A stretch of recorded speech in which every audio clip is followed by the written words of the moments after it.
د پنجشیر ولایت په اړه د طالبانو مقاومت جبهې تازه څرګندونې.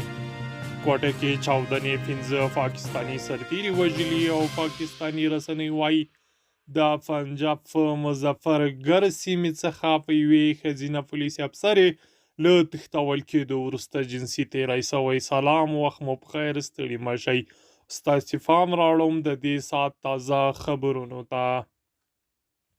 د پنجشیر ولایت په اړه د طالبانو مقاومت جبهې تازه څرګندونې کړې دي. د طالبانو یو مطبوعاتي غړي بلال کریمي پر خپل ټویټر لیکلي د پنجشیر ولایت له رخي ولسوالۍ او مرکز پرته د دغه ولایت ټولې ولسوالۍ د طالبانو لاسته لوېدلې دي.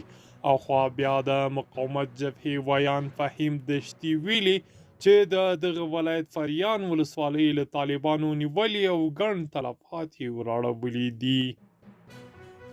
کوټه کې چاودنې 15 پاکستاني سرتیري وژلي دي. چارواکي وایي چې په دې چاودنه کې تر 100 زیات پاکستاني عسکر ټپیان شوي هم دي او ښایي تلفات د دې څخه نور هم لوړ شي.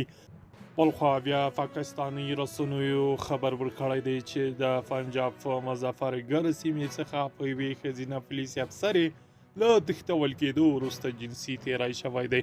تېره ورځ بېلابېلو پاکستاني رسنیو خبر ورکړی و چې ښځینه پولیس افسره د خپلې دندې په لور روانه وه چې په لاره کې تښتول شوې او هلته په یوه نږدې باغ کې پرې جنسي تېری شوی دی. د مظفرګر د پولیسو ویاند هم یاده پیښه تایید کړې او ویلي دي چې د جنسي تېري تر څنګ یاده افسره شکنجه شوې هم ده چې اوس په یوه روغتون کې تر سختې درملنې لاندې ده. د پښتون غږ درنو لیدونکو، دا و د دې ساعت لنډ او مهم خبرونه. د همداسې نورو مطالبو لپاره پښتون غږ یوټیوب چینل حتمي سبسکرایب کړئ. له ملتیا مو مننه.